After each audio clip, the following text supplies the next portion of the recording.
আমি এক চোখ দিয়ে দেখতে পাই আর এক চোখ দিয়ে দেখতে পাই। আমি আমার এক চোখে দেখতে পাই আর অন্য চোখে কিছুই দেখতে পাই না। চোখে তো এই যে ডান চোখ, মানে এটা তো পুরা গেছে। আমার অলরেডি 3টা অপারেশনের পর চোখে আমি আর কোনো রকম দেখতেছি। আমার এক চোখ পুরোপুরি নষ্ট হয়ে গেছে। এক চোখে ডান চোখে কিছু দেখতে পারি না। নিজেরে কি মায়েরা ফেলামো না নিজেরে কি রাখবো আমি সেটাও জানি না। আমার কেউ নাই, আমার ছোট থাকতেই আমার মা বাবা মারা যায়।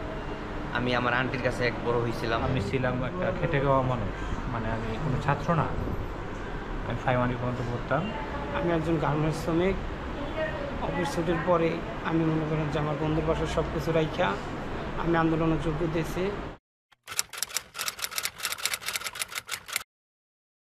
আর সরকারি অনুদান এখন পর্যন্ত কিছুই না, কিছুই পাইনি। যা চলতেছে অনেকেই, যেমন ব্যক্তিগতভাবে কেউ কোনো অনুদান দেয়, এগুলো দিয়ে আমার সংসার চলছে, এখন পর্যন্ত চলতেছে। আর আমার কোনো রকম অর্থায়ন নাই যে আমি সংসার চালাবো, তবে সংসার খুব কষ্টে যেতেছে।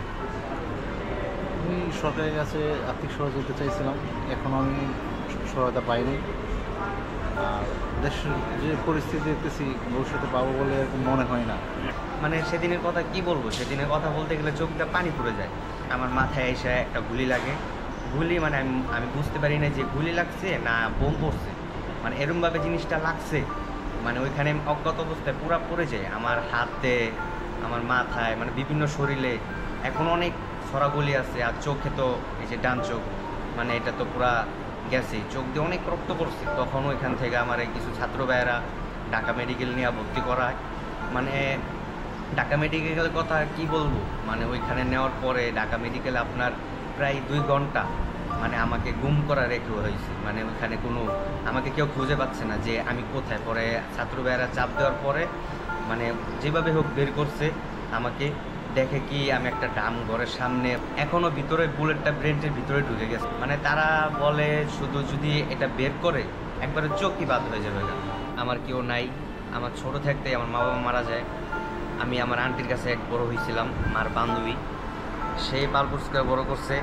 এখন মানে আমিও চাই না তাদের কাছে যাইতে, আর তাদের বোঝা হয়ে গেছে তারা অনেক গরিব। নিজেরে কি মায়েরা ফেলামো না নিজেরে কি রাখবো আমি সেটাও জানি না। এখন সরকারের কাছে শুধু একটুকুই অনুরোধ, যেটা আমাদের কর্মস্থল এবং সুচিকিৎসা আর পুনর্বাসনটা নিশ্চিত করুক। আর কোনো ফেসিবাদী যে এই জনগণের ভিতরে আর আমাদের ভিতরে মাঝখানে যে না ঢুকতে পারে। আমি 4 আগস্ট আহত হয়েছে। আমার বড় ভাই আমার অনেক নিষেধ করছিল, কিন্তু আমি নিষেধটা মানিনি। আমি একজন গার্মেন্টস শ্রমিক।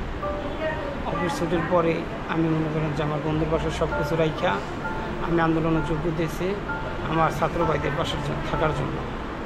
পরে ওখান থেকে আমি আহত হয়ে গেছি। আহত হওয়ার পর আমার চোখে হাতে অনেক জায়গায় বুলেট লাগে, চোখের ভিতরে একটা বুলেট চলে গেছে। তারপরে এখন পর্যন্ত আমার অলরেডি 3টা অপারেশন হয়ে গেছে। এখন তারা বলতেছে আমার আর অপারেশন নাই, আমার এই চোখ এরকম হয় না, যদি আল্লাহ পাক দেখায় তাহলে দেখবো, না হলে আমার এখন আমার ব্যবস্থা, কারণ আমি কেমনি কী করবো চলা, এগুলো আমি কোনো কিছু এখন স্থিরতা পাইতেছি না। আর আমি এখন তৈরি কোনো সরকার থেকে অনুদান এখন তৈরি পাইনি। আর কোনো এরকম ভালো যদি ট্রিটমেন্ট হয়তো যদি পাইতাম, আমার এই চোখটা হয়তো কিছুটা হলেও ফেরত আসতো, কি ভালো হতো। যে এক ফেসিক সরকার আমরা এখান আমাদের দেশ থেকে তাড়াইছি, আমি মনে করি আর কোনো ফেসিক সরকার যাতে আমাদের দেশে আর কোনো ঠাঁই না পায়। চাইছি যে আমাদের নিজ জায়গা থেকে আমরা একটু প্রতিবাদ করব।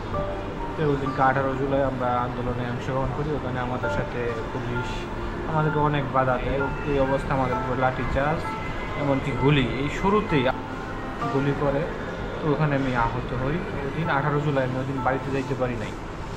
এই আমার এলাকার থেকে বলতেছে তুমি বাড়িতে আসলে তোমার প্রতি মানে তোমার অবস্থা খুবই খারাপ হবে, প্রশাসনিক চাপ, এরপরে এলাকার একটা চাপ।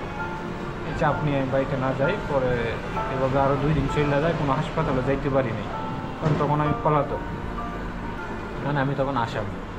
আর আমি ছিলাম একটা খেটে খাওয়া মানুষ, মানে আমি কোনো ছাত্র না। আমি প্রাইমারি পর্যন্ত পড়ছিলাম।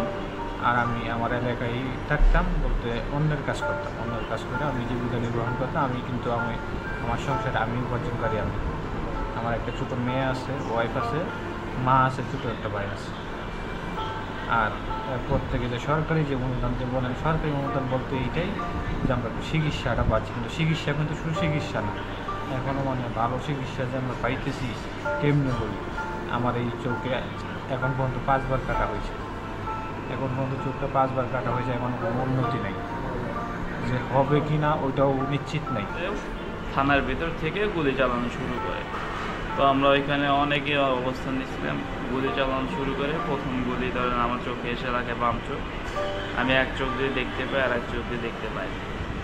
তো গুলি লাগার পরে ওইখানেই আমাকে ধরাধরি করার পরে আমার জ্ঞান ছিল না, আমাকে ধরাধরি করে একটা হসপিটালে নিয়ে যায়, হসপিটালে নিয়ে প্রাথমিকভাবে চিকিৎসা দেয়। তো ওই হসপিটাল থেকে বলে যে না, আপনার চোখ ঠিক আছে, চোখ কিছু হয়নি। তো আন্দোলনের 4 দিন পরে, সরকার পতনের 4 দিন পরে ওই সময় তো কোনো হসপিটালে চিকিৎসা দেয় নাই। হসপিটালে গেলে বলছিলেন তুমি যে আন্দোলনে গেছো কেন, তোমাকে যাইতে বলছে কেন। 7 তারিখে আমি আমার এলাকায় চক্ষু একটা হসপিটাল আছে, ওইখানে দেখাই। দেখানোর পরে সে বলে যে আমার রেটিনা কর্নিয়া ড্যামেজ, দুটোই ড্যামেজ হয়ে গেছে, আমাকে এই হসপিটালে রেফার করে। বর্তমান যে সরকার, সেই সরকারের কাছে আমাদের আহতদের, আমার 22,000 আহতদের একটাই প্রত্যাশা, যেন আমাদের সুচিকিৎসা নিশ্চিত করা, সুচিকিৎসা নিশ্চিত, এটাই আমাদের চা। আমরা তাদের কাছে টাকা পয়সাও চাচ্ছি না, কিছুই যাচ্ছি না। আর আমাদের যেন একটা মর্যাদাপূর্ণ একটা কিছু করে, যাতে বাংলাদেশের মানুষ এর পরে যে সরকার কেন আসে আমাদের জন্য মূল্যায়ন করে, আমাদেরকে যেন ফেলে না দেয়। এই সরকার আছে এইটাই। 2 চোখে মধ্যে পুলিশের ছোড়াগুলি লাগে। এখন আমার এক চোখ পুরোপুরি নষ্ট হয়ে গেছে, আর একটা চোখ একটু ভালো আছে। আর দেশের সংস্কারের কাজ আগাচ্ছে বলে আমার মনে হচ্ছে না। বিপ্লব পরাজিত হবে কি, এটা বিপ্লব পরাজিত হলে সারা দেশের মানুষই কষ্টে থাকবে। আর বিশেষ করে আমরা যারা আহত আছি, আমরা বিপ্লবীরা খুবই কষ্টে আছি। সরকারি উচিত আমাদেরকে দেখা। আগস্টের 4 তারিখ বৈষম্য বিরোধী ছাত্র আন্দোলনে আমাদের ওই দিন কর্মসূচি ছিল গ্রাফিতি আঁকা। ঠিক দুপুর 2:30টার দিকে আমার শরীরের একটা পুলিশের ছড়াগুলি বুকের এখান থেকে কপাল পর্যন্ত লাগে, তার মধ্যে 2টা আমার চোখের মধ্যে ঢুকে যায়। তখন থেকে আমি এখনও ডান চোখে কিছু দেখতে পারি না। আমরা অন্য কিছু চাই না, না টাকা পয়সা, না কর্মসংস্থান, কোনো কিছুই চাই না। আমাদের যেন চিকিৎসাটা ভালো মতো হয়। চিকিৎসাটা হইলে আমরা যদি চোখে কিছুটাও দেখতে পারি, আমরা নিজেরাই কর্ম করে খেতে পারবো।